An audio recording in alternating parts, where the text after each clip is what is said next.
Robert Miller lived in a quiet neighborhood where everything appeared calm and perfect. To the outside world, he was the image of a devoted single father.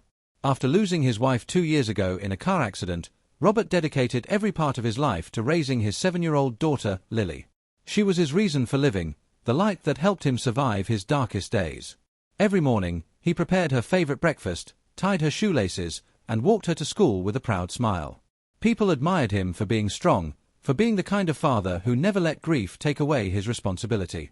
Neighbors often saw them together, planting flowers in their small garden or riding bikes around the park on sunny weekends. Lily adored her father, and Robert adored her even more. He promised himself he would never let anything bad happen to her. She had already lost her mother, and Robert couldn't bear the thought of Lily ever feeling unsafe or unloved. But deep inside, Robert was not as strong as everyone believed. The loss of his wife left an invisible scar that never healed. Nights were the hardest for him.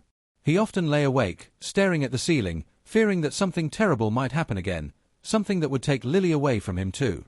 Over time, that fear grew like a shadow he couldn't escape. It made him cautious, then protective, and slowly, obsessively careful. He checked locks twice, installed cameras, and even avoided leaving Lily alone for a few minutes. Robert thought this was love. In truth, it was the beginning of something dangerous. He believed he was keeping Lily safe, but his fear was quietly shaping a tragedy no one could have predicted, a tragedy that would soon shatter their perfect little world forever. The rain started falling just after sunset, soft at first, then heavier as the night went on. Inside the small house, Robert and Lily had spent the evening together, eating dinner and laughing at her favorite cartoon. It felt like any other night, peaceful and warm. When Lily yawned and rubbed her eyes, Robert tucked her into bed, kissed her forehead, and turned off the light. Everything seemed normal, but Robert's mind was far from calm. As the house grew quiet, the sound of rain against the windows made him restless. He thought he heard something outside, a faint scraping noise, maybe footsteps on wet gravel. His heart began to pound, and he told himself it was nothing, just the wind, but the thought didn't leave. Every creak of the floorboards, every rustle outside sent a chill down his spine. Robert's fear grew stronger with every passing minute. Around midnight, he heard it again, a soft thud, like someone moving in the hallway. Panic surged through him. His worst fear returned. What if someone had broken in? What if Lily was in danger? Without thinking, Robert rushed to the closet and pulled out the old revolver his wife once kept for emergencies. He had never fired it before, but tonight it felt like his only protection. Moving slowly through the dark house, Robert held his breath. Shadows danced across the walls as lightning flashed outside. Then he saw movement, a small figure in the living room, moving silently. His mind screamed danger. Without hesitation, he raised the gun and fired. The deafening blast echoed through the house. When the smoke cleared and he switched on the light, the truth hit him like a knife to the heart. Lying on the floor was Lily, her stuffed toy still clutched in her tiny hands. Robert stood frozen, the gun still trembling in his hands. The echo of the gunshot rang in his ears, but all he could hear was the sound of his own heartbeat pounding like a drum. He dropped the weapon, his legs giving way as he fell beside his daughter. Lily lay motionless, her eyes half open, her favorite stuffed bunny still pressed against her chest. Robert shook her gently at first, then frantically, whispering words that would never reach her ears. He felt for a pulse, hoping, praying, but there was nothing. A cold wave of realization washed over him. He had killed his little girl. His mind screamed for this to be a nightmare, something he could wake up from, but the truth stared back at him in silence.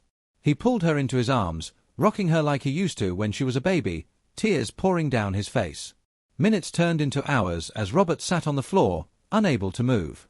His thoughts spiraled between grief and guilt, between denial and horror. How could this happen? He only wanted to protect her. He had promised never to let anything hurt her, and now he was the reason she was gone. As dawn crept in through the windows, Robert finally noticed the blood on his hands and clothes. Panic set in. He thought about calling the police, but then imagined what they would say, what the world would think. No one would understand. They would call him a murderer. Fear took hold once again, and in that fear, Robert made another terrible decision. Instead of seeking help, he chose to hide what had happened, believing it was the only way to protect what little was left of his world.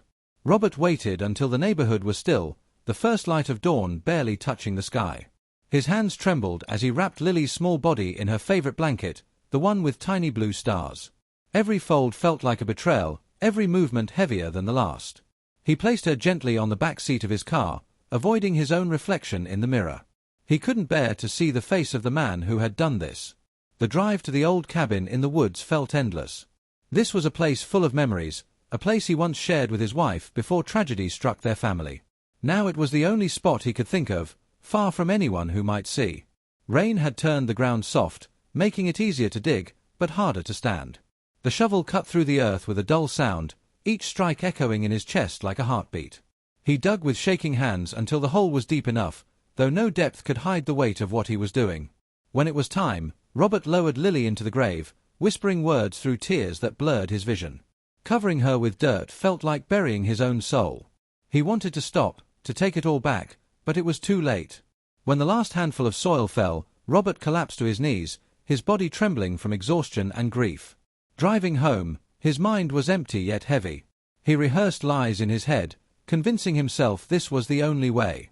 Days later, when people asked where Lily was, his voice didn't even sound like his own as he said she was with relatives. But no lie could silence the truth screaming inside him. Months passed, but the secret Robert carried never left his mind. Every day felt heavier, every breath harder. He avoided neighbors, ignored phone calls, and barely stepped outside. People started asking questions, Lily's school called repeatedly, and concerned friends came knocking. Robert lied, saying Lily was staying with family, but even he knew the story wouldn't hold forever. The walls of his home felt like a prison, closing in on him with every passing hour. Then one afternoon, the news broke. A hiker exploring the woods had discovered a shallow grave near the old cabin. Within days, police confirmed the remains belonged to Lily. The investigation turned toward Robert immediately. They had noticed his strange behavior, his inconsistent answers. When officers came to question him, Robert tried to stay calm, but the weight of his guilt crushed him. Tears streamed down his face as he confessed everything, the fear that drove him, the sound in the hallway, the shot he fired without thinking. The courtroom was silent when his story was revealed. Reporters wrote headlines calling him a monster, but those who saw him that day knew he was something worse, a broken man living with a mistake he could never undo. He didn't fight the verdict. He didn't beg for mercy. The only thing he said before being led away was a single sentence that left everyone cold: "I only wanted to protect her. I didn't mean to kill her." Robert was sentenced to years in prison, but no punishment could equal the life sentence in his heart. Every night in his cell, he sees Lily's face, hears the echo of that gunshot, and feels the weight of what fear cost him. For Robert, the truth will always be heavier than the crime itself. If this story moved you, don't forget to like, share, and subscribe for more true crime stories.